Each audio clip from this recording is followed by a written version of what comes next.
What up, Edwin? I'm mic'd up. Look out. I always wanted to do that. Be like, hey, I'm mic'd up. Hollywood. Smart man in the building right here.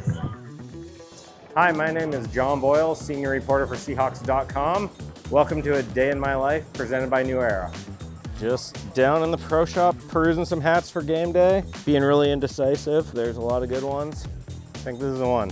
Big picture, my role is to tell stories, mostly written stories for Seahawks.com. So on game day, that means hanging out in the press box, writing about the game. Before the game, we get the inactives, tell fans who's available, who's not. Then it's a lot of just writing, taking notes, posting things on social media. Pre-game, at least in my role, is not a super busy time. There's that inactive story we have to get done, but otherwise it's a relatively quiet pregame.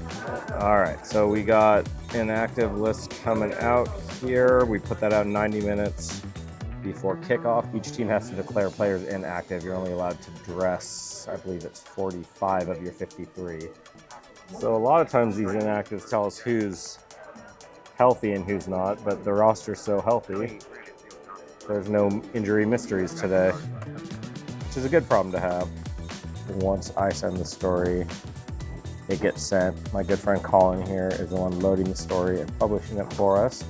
And then our design team sends over a nice graphic that someone from the PR staff will post on Twitter, which any minute now is sort of how we announce this. Mario, how we doing? Yeah, so pregame, I usually like to get down on the field for a few minutes, get a little fresh air, stretch the legs before I'm sitting in the press box for 3+ hours during the game. So, come say hi to anybody I know down here and just check out the scene. Yeah, so we are heading to the pregame show. Gonna do a quick spot sit down with the guys on the pregame show and just talk about a big game. Should be a fun one. We're joined now by Seahawks senior reporter, John Boyle. What's up, Boyle? How you doing? What's up? How we doing? My mic on? No. It's radio, Boyle. We got to push the button. Hey, I don't know. I know you're right. I'm a writer. You guys got to help me out with all the fancy technology. Man, I just saw a clip of Phillip Rivers. Yes. Dad bod full effects. Yeah. He's going to go out there and play some ball today. How crazy is that? I love it, man. As a 40-something myself, it's a cool story. We'll see how he looks out there. I don't know that, the Seahawks defense is the softest of landings for him, so hopefully they make it real tough on him today. But yeah, it's a fun story to watch. Yeah, thanks guys. Yeah. Good to have you on everywhere. Hey, happy to do it. Yeah, so during the game, we're kind of, myself and Ari, our other writer, we're trying to figure out what stories make sense to write, and it can really depend on the game. Some games, if it's a more lopsided game, early on what the stories are, who the stars are, but if it's a close game going down to the finish, so much hinges on maybe just that final drive of do they win or lose, who's the hero of that drive.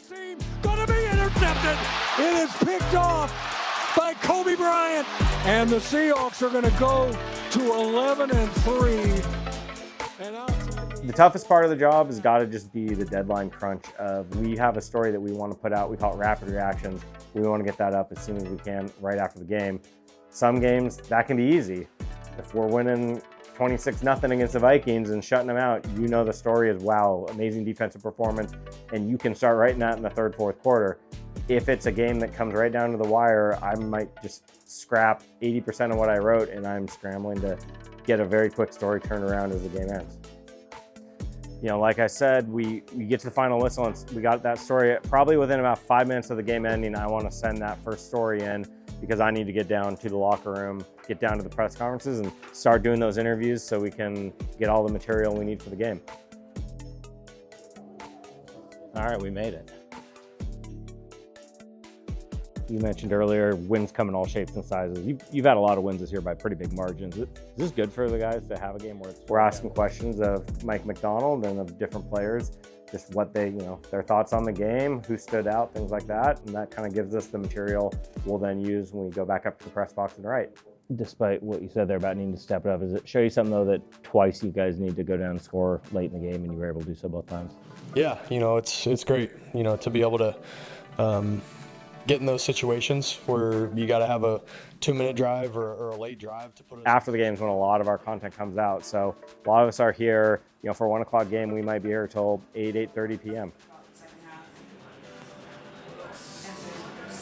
Myers? I think we need to run like a story of the defense, run defense. Yeah, Byron had a couple quotes on that, so you can use that. I think I have Because we've been blown. Yeah, 'cause we've been blown out.